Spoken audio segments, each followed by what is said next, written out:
Lazy employees, one of the most common reasons employers call me for advice to figure out how they're going to deal with it. Quite often they're at the end of their tether, they just want to get rid of this person, they're fed up, they've been repeating themselves and it's not fixing, and they ring me up to just say, this person's lazy, what can we do? Well, in this video, I'm going to tell you. My name's Jenefer, I'm the founder of Silk Helix, and we help small businesses with all things HR, people management and leadership. So lazy employees, well, the first thing that we need to think about is that lazy is a judgment. It's an interpretation of someone's behaviour. So I judge that the way you've behaved means that you're lazy. That doesn't really help us to solve the problem. So what we need to work out first is, what do we mean by lazy? What are they not doing? Because generally when someone's lazy, they're not doing something that we expect them to be doing. What is it that they're not doing that we expect them to be doing? Define what the problem actually is, and it's only when we've done that that we can start to solve it. And when we've got that, we can start to look at, well, what is the problem, and therefore what's the cause of the problem? Is it that this person is just lazy? They just can't be bothered? Do they not want to work for you? Has something upset them? Are they not capable? Do they need training? Have they not got the right resources, the right tools? There's a whole host of reasons why you might be seeing an outcome that is lazy. Knowing that cause is absolutely crucial to be able to take in the right steps to improve it. We also can only define lazy when we've defined performance. To be able to identify that somebody is not doing what we expect them to be doing, we have to know what we expect them to be doing. We expect all our employees to do their best and achieve as much as they can. It's not good enough. It doesn't make sense to people. It doesn't tell them what you're looking for, and what's my best might be judged by you as lazy. And in fact, there are going to be many situations, particularly when it comes to disabilities and people who are neurodivergent, where it's going to be really clear that their best isn't up to the standard that you're expecting of them. So we need to set those expectations really clearly in order to understand what it is we really want to be expecting of people, and therefore we can define what they're not doing that they should be doing. We can therefore look for the underlying cause of why they're not doing what they should be doing, and then we can look to try and fix it, and we can look to try and solve the problem. And that solving might be supporting somebody who is, say, neurodivergent. It may be providing the tools, it may be providing the training, it may be supporting somebody who's struggling with confidence. There's a whole range of things that this could be and that we might need to support with. But it's taking those steps to get there, to be able to provide that.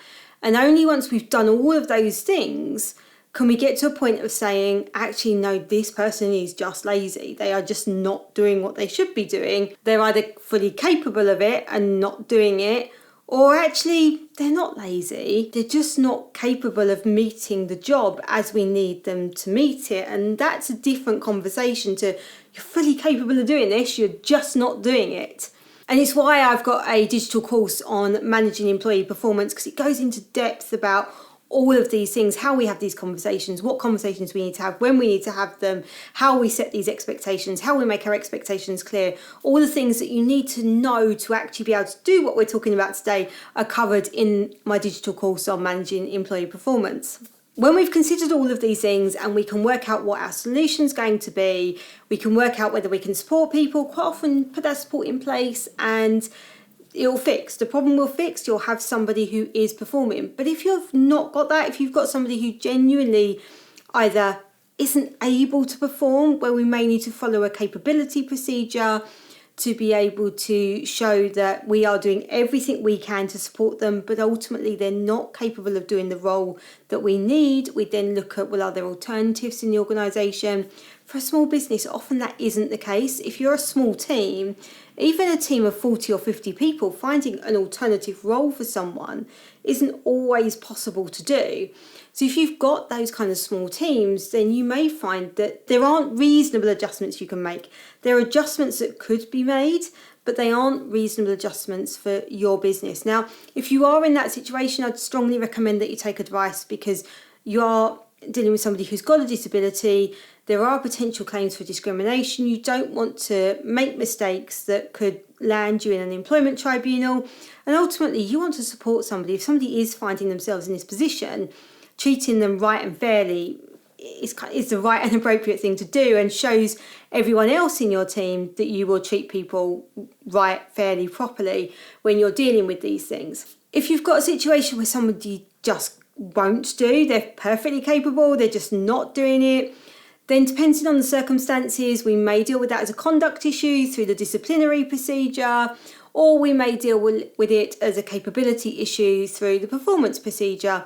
And those two things, again, if you're a smaller employer, may well be the same sort of process.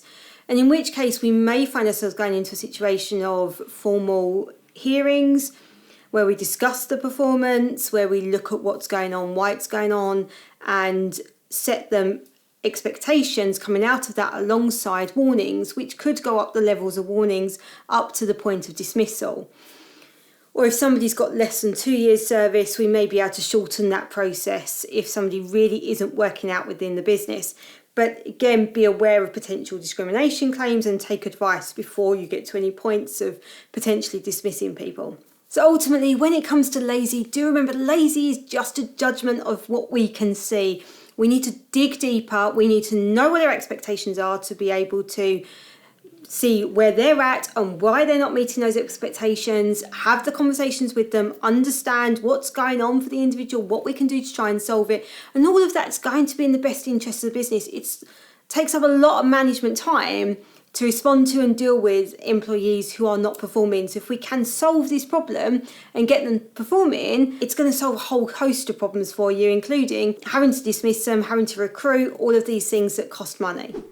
I hope that gives you some useful pointers in dealing with any challenging employees that you've got. But don't forget, you can work with us directly, take advice on exactly how to follow these processes.